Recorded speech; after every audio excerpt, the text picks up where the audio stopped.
Hi guys, welcome back aboard good old Athena. I've got some relatively quick but important tasks planned. This is SCAD's TM1. There are a couple of reasons why I chose this exact product. First off, this is an external sensor, meaning the sensor is adhered to the outside of the tank. That is good because that means there is no chance of leaking from any new holes required by an internal sensor.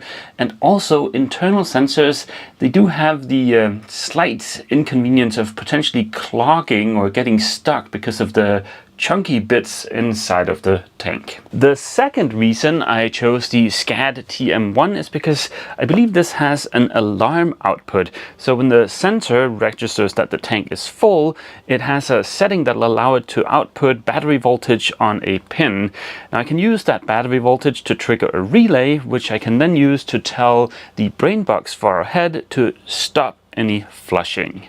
This is what's inside of the box. There is the little tank monitor doodad. Then there's the foil that you're supposed to adhere to the tank, which is a part of the sensor, and some very short cables. I think the first thing I should do is to install the sensor on the tank.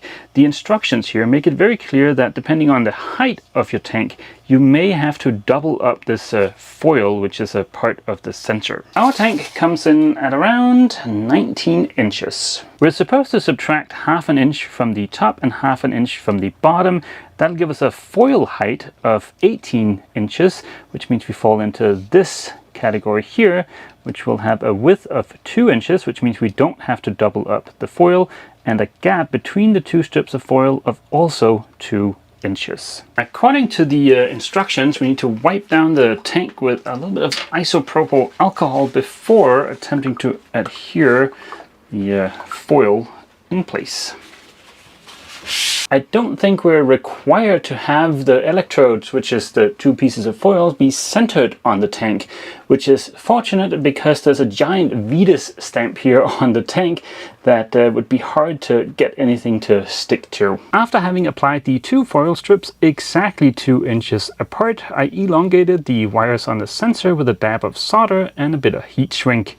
I then installed the last part of the sensor and ran the wires behind the head inside of our little locker. So far, so good. We've got the sensor on the tank, we've got the cables running up here, I've got the cables coming from a little fuse block down there, going up and coming back down. After having put in the last cable clips, I soldered the wires to the wiring harness that came with the TM1 and covered each of those connections with a bit of heat shrink. The plug on the wiring harness has one connection blocked off so you don't mess up the polarity when you connect the display. It is well worth checking the alignment before you blindly go attempting to smush the plug in place. The process of calibrating the TM1 seems very straightforward, but it does require you to be able to empty the holding tank as a part of the process. The way the TM1 works is you touch the tank here on the display and then it shows you how full the tank is.